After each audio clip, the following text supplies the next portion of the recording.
Thank you for inviting me to come over to Perth to speak to this conference. It's a privilege to get over here and to see 25 degrees and sun, not rain and cold and floods, which were, I know, in Tasmania, but not far from Melbourne.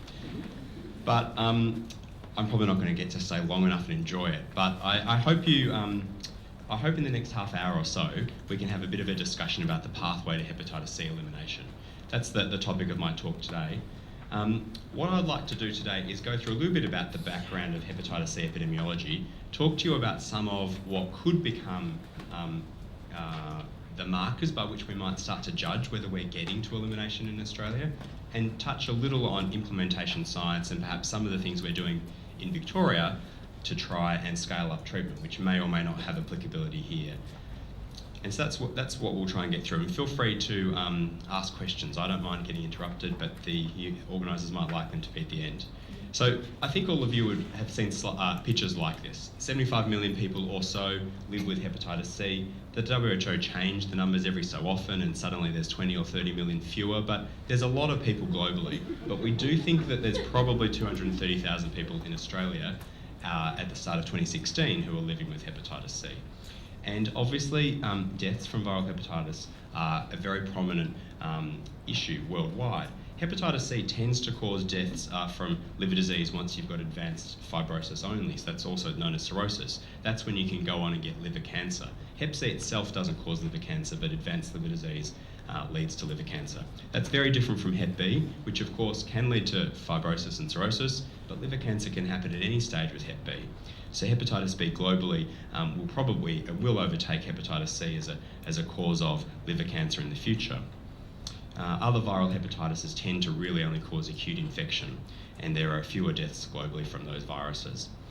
There was a discussion just before in the session I was at about the WHO targets. Probably many of you will know this. There were these targets set in 2016 to try and eliminate hepatitis C. The target was a 90% reduction in incidence of all viral hepatitis B and C. For Hep C specifically, it was an 80% reduction because 90% is going to be hard without a vaccine. So they moved the target down just a little bit.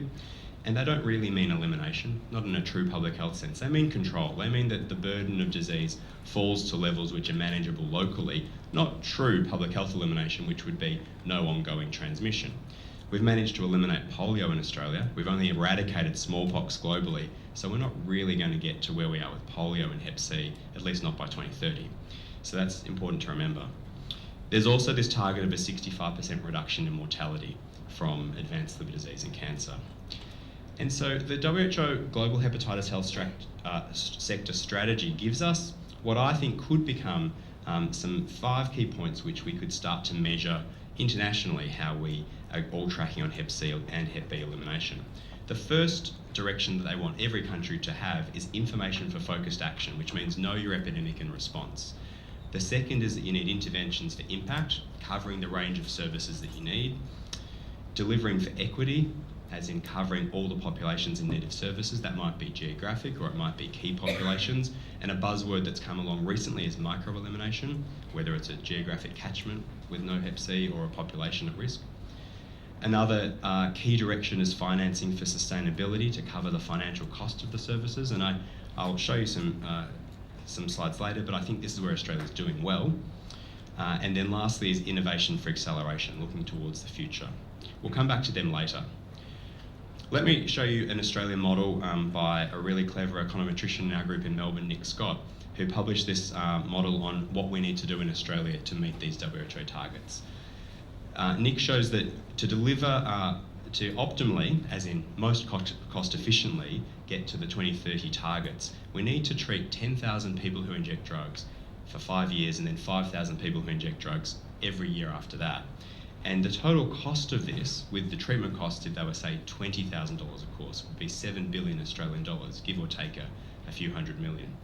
If the treatment cost is about $5,000, a quarter of that, which it actually probably is at the moment, then the cost is about a quarter, but because of some health economics discounting and things, it's not quite a quarter. But the point is, it's a lot of money, but it's not quite as much money if the price falls and generics are coming along over time, and it's also not as expensive if you do it quicker. The graph on the right here shows you what would happen to incidence the prevalence, I should say, the prevalence of Hep C amongst people living with people who inject drugs if we delivered that many treatments. So you can see from the turn of the millennium through to 2015, when Nick had modelled this, about 50% of all injectors are living with Hep C.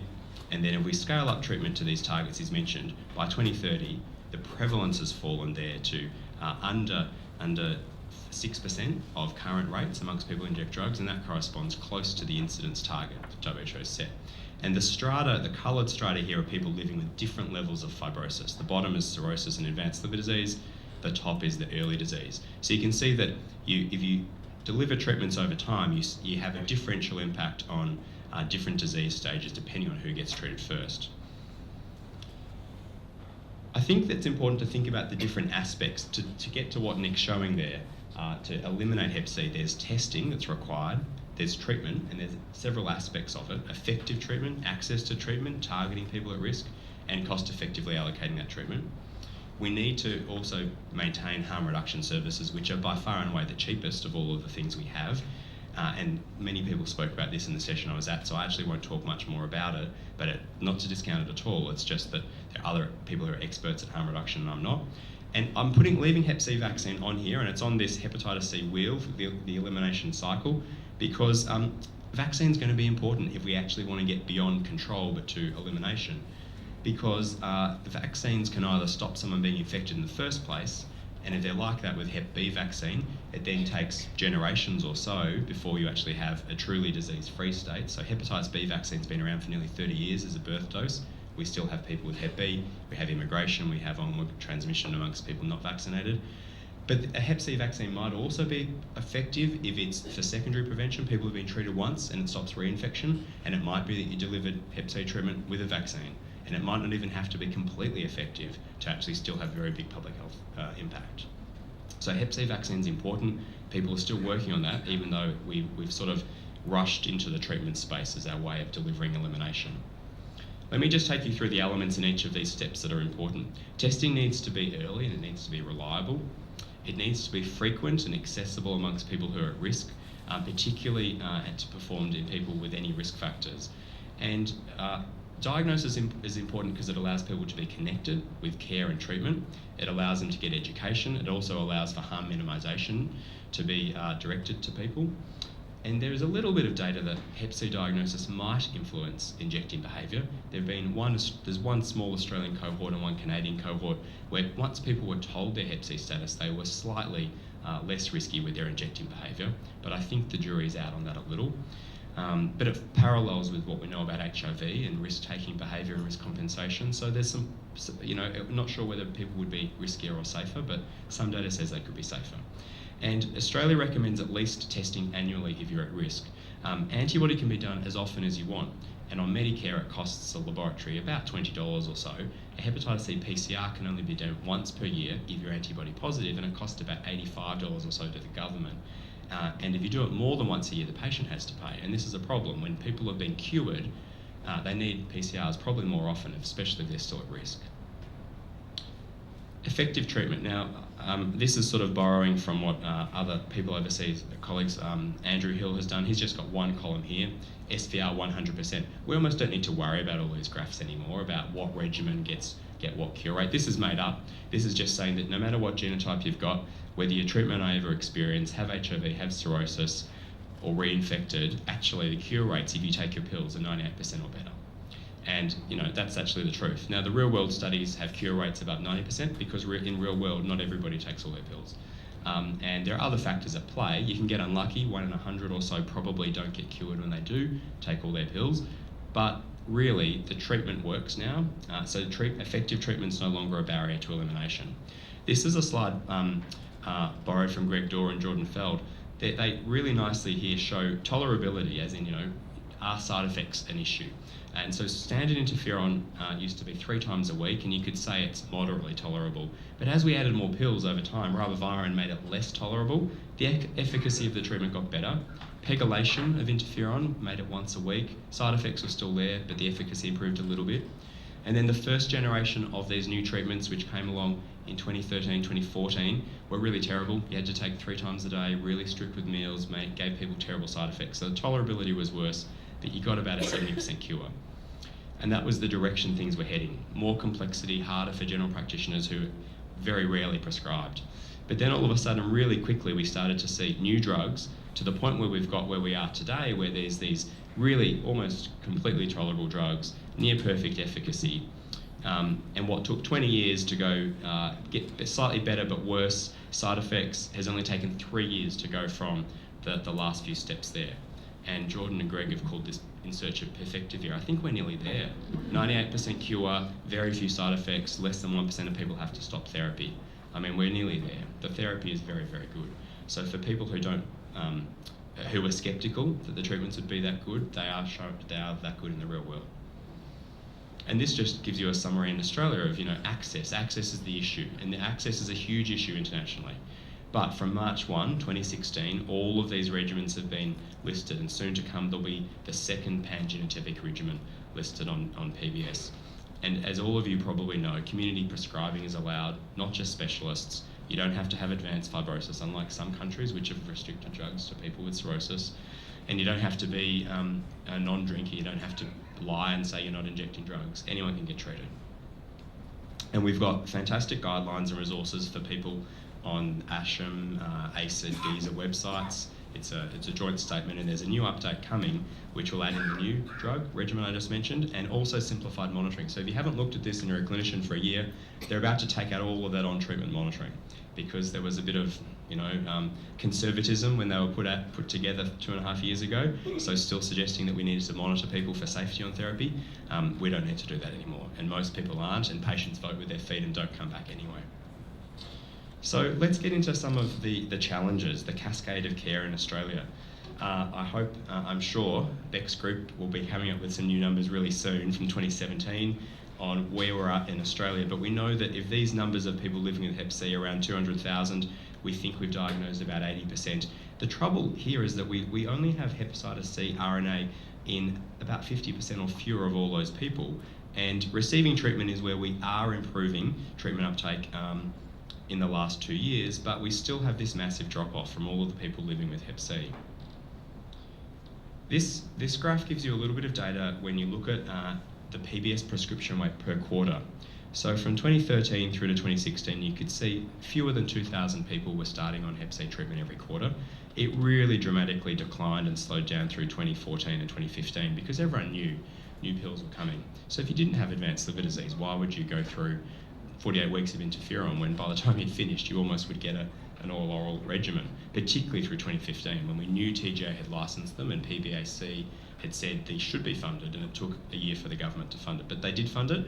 So in 2016, we saw this massive uptake in treatment where the first full quarter, 13,000 people started, but up until July last year, there'd been a drop-off of more than 50% from that peak, and newer data, which other people have presented, and we hope that there'll be some more public data soon, look as if that's continuing, that this lowish or at least moderation in the number of people starting has continued. On the right, you can see that hepatologists and ID physicians are the bulk of prescribers, but that is dropping off. The number of GPs is this line here. That's actually a steady number of scripts written by a GP per quarter. So as a proportion, general practitioner scripts are going up. Sexual health physicians is the bottom line there. So I think that's an interesting and an encouraging shift, that we're seeing fewer specialists as a proportion, more GPs over time, and steady GP uptake numbers. But it's unfortunate in a way that we're not seeing increasing numbers prescribed by GP, absolute numbers, because that's where we probably need to shift care. And if this peak represented a lot of cirrhotics waiting in hospital and they've been treated now, that's probably why general practitioners are going to have to pick up some of the rest of the prescribing. I know in my clinic I see far fewer newer patients than I did 2 years ago. There's some some limitations with this data. We're unsure what proportion of people are injecting drugs, and that matters because I showed you that model. It was all about treating people who inject drugs because it's the bulk of our epidemic. If we don't treat people who are at risk of transmitting or acquiring Hep C, preventing them from acquiring Hep C, then we're not going to turn off the tap of new infections. So we actually do need to know that we're treating enough people who inject drugs. We don't know why people are starting treatment, and we don't know what people have co-infection, and that matters only in the sense that that's a micro-elimination issue. It's a different epidemic, but it's an important epidemic nonetheless. And there are information sources that limit the flow. So PBS data is relatively slow to get, and it's limited to just genotype and cirrhosis stage. It doesn't give us everything we need. There are some cohorts longitudinally being established, but there are limitations in data, and data linkage, I think, has lots of promise, and there was discussion about it today, but of course, as anyone knows working in that space, it's a bit slow, and it takes time to get answers about how well we're doing. So I think the modelling that we've done, that Nick's done so far, has been refined since then, because whilst it initially looks like it's plausible to eliminate just through treatment, it's always assumed that everyone's engaged in care, or at least easy to engage in care.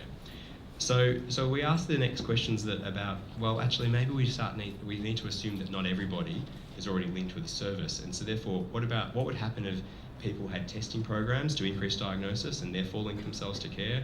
How else can we identify some bottlenecks in the cascade? Is it to do with RNA testing? Is it to do with the frequency of testing? And how can we get most people onto treatment?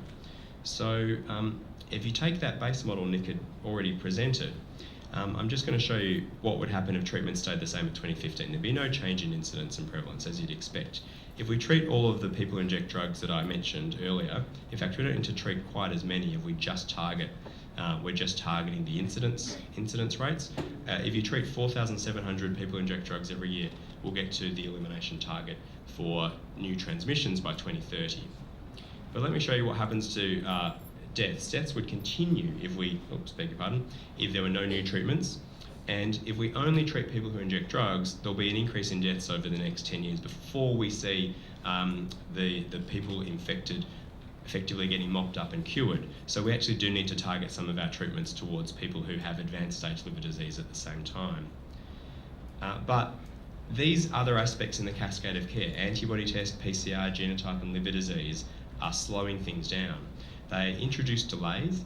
They allow people who are engaged in risk factors to continue to transmit and to become reinfected and not get into treatment again. So I don't think we're going to need them all in the future. Genotype surely will disappear from PBS soon. There are moves for that to happen, but we don't know how long that will take. We have at least 2 pangenotypic regimens. Liver disease assessment used to be FIBROScan. A lot of clinicians still rely on it, but basic blood tests are probably sufficient. And I'm not sure that in some services that you really need to waste time doing antibody. Why can't we just move to doing RNA testing if your prevalence is over a particular proportion, I guess? But we also need to think about RNA tests as a way of testing more frequently once people are cured, and I already alluded to the Medicare problems and the bottlenecks there. So if you look at these graphs here, Nick had assumed that everybody was now hard to engage in care in this model, and we only applied treatment scale up. So you can see that the annual incidence amongst people who inject drugs is about 5,000 new cases in Australia. And if people are hard to engage in care, we don't get down to the 80% reduction target that we're hoping for. On the other hand, if suddenly we introduce a rapid RNA test, and rapid could be in the point of care where someone's attending their service, or it could just be that every antibody is automatically RNA'd in the lab, so you don't lose 50% of people in the cascade, then that goes a long way to getting to the target. But it still doesn't get there. The other important parameter that came out in this model was that people had to be offered tests every year. That's because there's a lot of people diagnosed in the past who've never engaged, and there'll be reinfections that if we don't keep looking for people, then we won't retreat them and they'll keep perpetuating infection.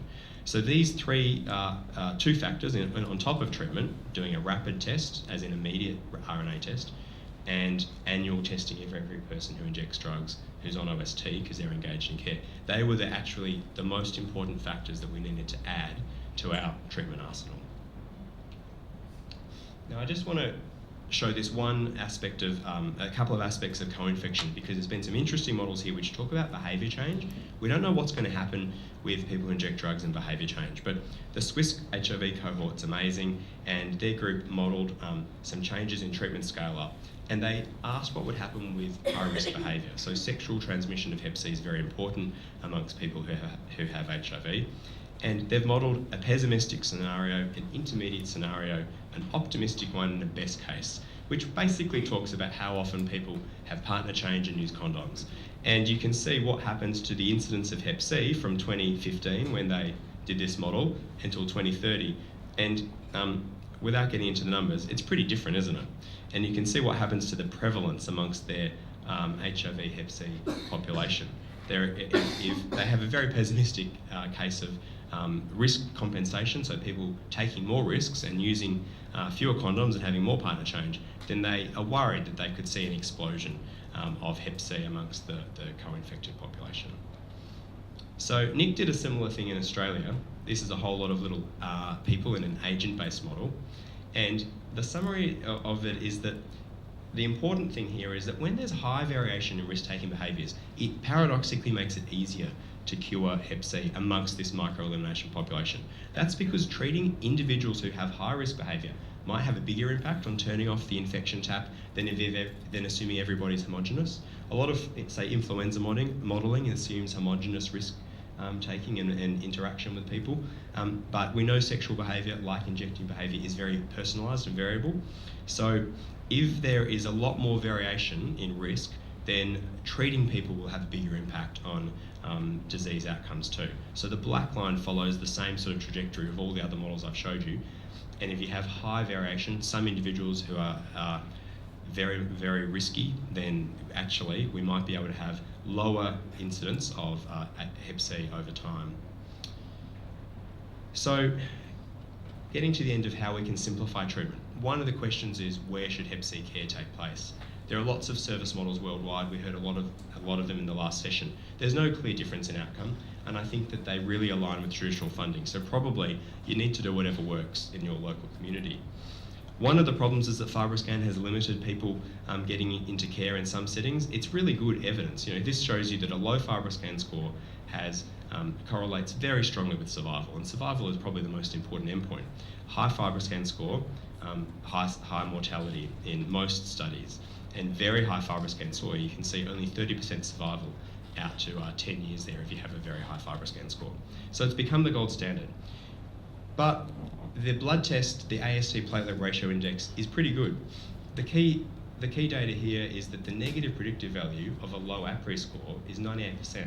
If you're a young patient, so therefore has a low pre-test probability of cirrhosis, you can rely on this blood test a lot.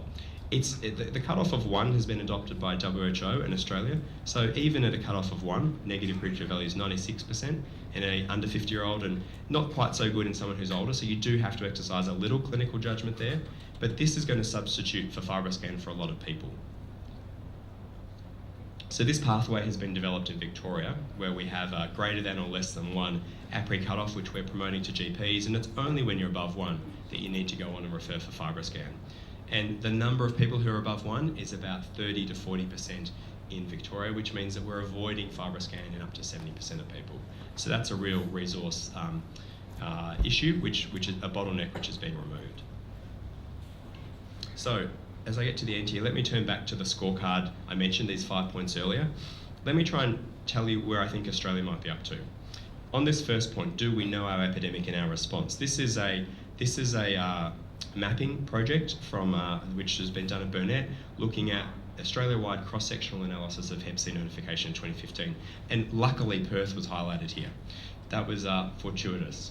So you can see, if you know these bits of Perth better than I do, you can see where the notification rates are higher, here and here. This is local government area. In Melbourne, it's out in the west a bit. In Sydney, there's a bit in central Sydney and a bit out of west as well. So I think we do have good data in this area. We do know a lot about our epidemic. What about the interventions for impact? Are we covering the range of services we need? And so this is using a weighted combination of healthcare service variables to define a relative per capita health service coverage index. So you can see that there are pretty good service coverage through Sydney, Melbourne, and I'm sorry, these poor areas of out of Perth here, not achieving so well on this healthcare quintile rank. And then when you look at whether we're actually, when you overlay the notifications with the healthcare coverage, you get an even more interesting pattern where you can see that in inner parts of Sydney and Melbourne, they're meeting their demand very well, but these areas again of Perth are not meeting their demand. And then when you look at delivering for equity, this is treatment initiations. Similar, it's the same data I showed you on those graphs early, which is the total 40,000 people started on treatment. But this shows you these deciles, the number of treatments per 100,000. So it's really only in this one statistical area and a few in Melbourne and Sydney at the highest deciles. And there's obviously a lot of Australia which is not getting much Hep C uptake at all. Of course, there might not be many people living with Hep C there. So then when you look at overlaying the populations in need of service, you can get the percentage treated. So the percentage of people treated is very high in these suburbs in Melbourne and Sydney, and very low in these aspects of Perth. Financing, we're doing very well in Australia. Lots of these things are covered by Medicare and PBS, so I don't need to dwell on it, but I think we're doing really well there. And innovation for acceleration, I think, is where we look at all these new implementation models. So I'm just going to skip and show you what I think is how we're scoring ourselves. At least this is my attempt. I think on target 1, we know our epidemic pretty well. I'm giving it 4 stars. I think that we're covering the range of services moderately, because I think testing options could improve. I think the locations are improving, but there's a lot of work to go, and harm reduction could still be enhanced, so I'm giving that 3 stars. Delivering for equity, I think we are doing well, but we probably need to make sure we're measuring the people who inject drugs better. So I'm giving that 3.5 stars, but I do think Australia does very well in making sure that most people can access care free at the point of contact in most settings. But there's a few barriers around paying for OST, accessing care in remote areas, so I'm giving us 4.5 stars. Now, innovation for acceleration, I think, is what this symposium is all about, so I'm leaving that blank and letting everyone colour in their own stars there. So I'll thank you for listening and acknowledge these people who've helped with the presentation.